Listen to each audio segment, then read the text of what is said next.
へ来ることがあったなら以前の気分で寄ってくれ。うまいコーヒーを飲ませたあの店でマスター代理をやっている。あれからわずかの年月で言葉に遠慮が出てきたが街の便りを書きたくて、そしてあなたに会いたくて。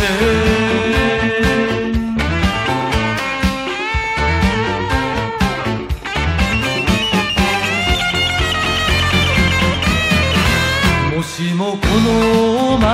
を懐かしく思うなら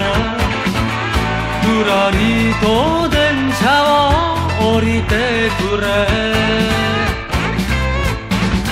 急に駅前が賑やかになったから迷子になるかもしれないが、あれから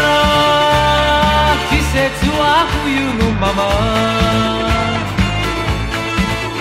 心の中では動かない。今日もコーヒー入れながらこんな便りを書いている。あれから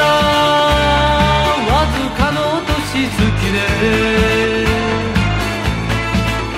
言葉に遠慮が出てきたが街の便りを書きたくて、そしてあなたに